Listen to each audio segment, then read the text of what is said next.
So we are tackling a monster of a project today. It's a big one. We've been putting it off for like months and months. Yeah, we have a partly finished, partly unfinished basement. And I feel like over the last couple of months, especially with quarantine, we have just been throwing things down here. Pretty much, yeah. We're going to show you what it looks like. It's bad. It's really bad. Yeah, and I don't think you should show them. It's not.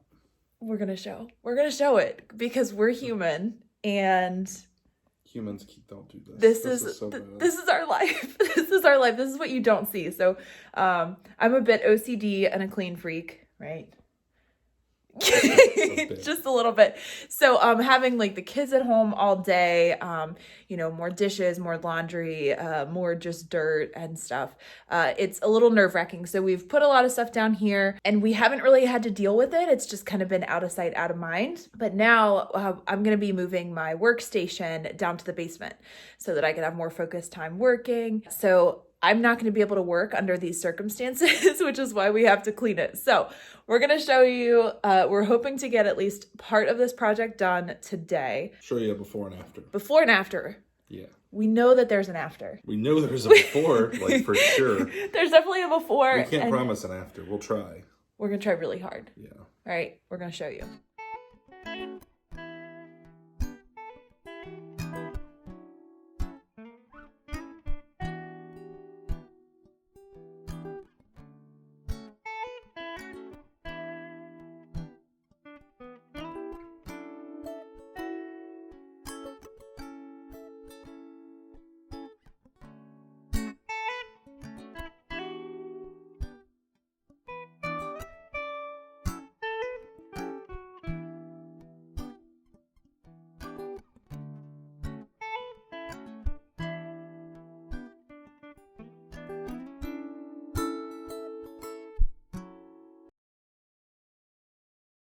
All right, so we finally cleaned up. It took about an hour and a half, but it's looking a lot better.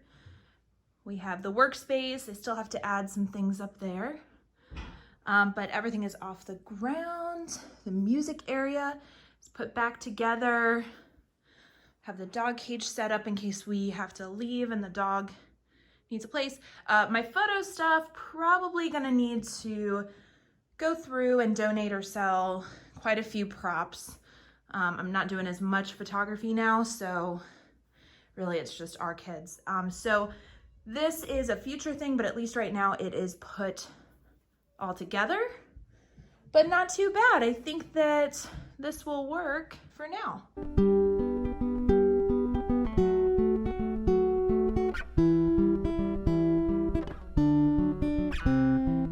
Now that we've gotten our basement in order and I've moved my office down here, wanted to bring you the first video from the basement. So there are a lot of different requirements for becoming a foster parent, and I get asked this question a lot, just simply like, how old do you have to be?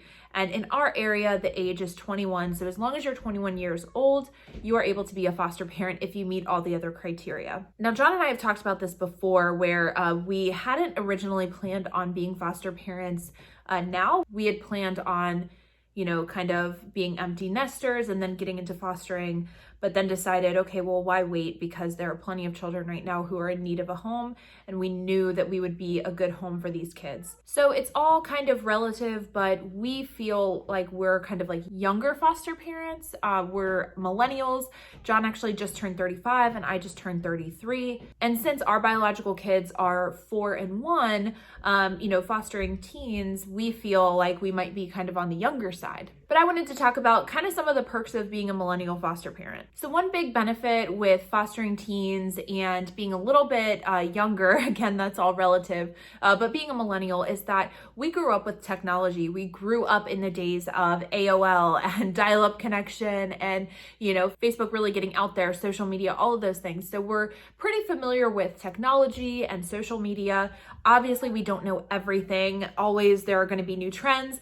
I actually just got on TikTok. It is a lot of fun. I'm definitely one of those like over 30 millennial moms who is joining TikTok and ruining it for all of the young kids. But it's been a lot of fun, and so I have no regrets. But so being a millennial foster parent and kind of being in tune with the technology and the social media, being up on trends as much as possible, it's a perk because we are aware of what's possible as far as keeping kids connected, keeping them engaged, and also we know how to keep them safe for the most part. So we know that there are ways with cell phones or social media platforms to encourage safe usage. We also find that it's a little bit easier for us to relate to the kids in care. With both of our foster kiddos being teenagers, we have been able to have conversations where, since the age difference is about 15 to 18 years, some memories and feelings and emotions from when we were a kid, we understand a little bit more about what they're feeling. So obviously the more time goes on, it might be a little bit harder to relate and remember like what it felt like to be in high school or to, be experiencing, friends and relationships and, some of the school drama and teachers and all that kind of stuff. It's just natural that as you get older, some of those memories tend to fade. So for us, a lot of those are still kind of fresh. And so as we're talking to our foster teens, we're able to kind of relate to them, help guide them through things. I will say, as far as schoolwork, I am zero help, even though, high school was however long ago. I do not remember any of this stuff. John's much better at helping the kiddos with homework. I'm better at kind of like that friend relationship, that sort of thing. Another thing that helps being a millennial foster parent is kind of helping foster teens start to create a path towards a possible career for them. So, John and I, we have worked really hard to get where we are.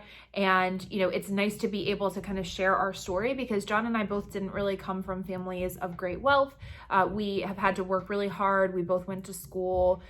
We've gone different paths and are now where we are today as a family. We've been able to see some success there. It's kind of helpful to be able to talk to the kiddos and say, hey, what are some of your interests? And start to kind of provide them with some options and what that path would look like. Obviously, that's going to be a little bit different depending on the kid, depending on what they're interested in. But what I have found super, super gratifying, especially with our first kiddo, is really trying to support her in finding a career path. We've talked about our first foster kiddo and we have not had contact with her since she pretty much left. So we still continue to try to reach out to her and see how she's doing. Obviously, any kid that comes into care, you're hoping for the best. You want the best for their future. You want them to break a cycle if they're coming from, a family situation. So that has always been really fulfilling to just be able to share John and our story and show what's possible when you work hard, you apply yourself, and really you create your own future. So regardless of your age or the age of the kiddos who are coming into your care, there are definitely some benefits all around. Everybody comes with unique experiences. If you are fostering when you're maybe like a little bit older, maybe those like empty nesters, you have such a wealth of history and experience that you can share with these kids. If you're younger, you have more of that kind of like relatable and those fresh memories to be able to share with them so they can really just like learn and grow. And then you have us, we're kind of in the middle. We're not like super young. We're not, empty nesters. But so we have kind of both of those benefits. So if you're a millennial or around that age range and you have a young family and you've been considering becoming a foster parent, definitely take that into account. Take into account, what experiences you would be able to bring. And we also talked about this, yes, we have a young family. We had been considering a pregnant teen when I was actually pregnant. And while it would have been very, very challenging to be juggling all of that at one time, having a new baby of our own and then having a teen who would be welcoming a baby as well, it actually was gonna be a beautiful opportunity to show that young girl that this is how you can be nurturing and a loving mother. So regardless of where you are in life, you have great things to offer. So I remember the slogan where it's, you don't have to be perfect to be a perfect foster parent. And that's absolutely true. We love to see in the comments people talking about how they hope to foster someday or they're becoming licensed right now. They're awaiting their first placement. So we are just so excited to be able to continue to share our story and our journey and to be inspiring people to maybe reconsider, what timeline that foster caregiving is going to look like. Once again, thanks for watching. Make sure that you like and subscribe, and drop a comment below to talk about if you're a young foster parent, if you're a millennial, if you're an empty nester, kind of what you have learned, what you're able to offer. Thanks for watching. See you next time.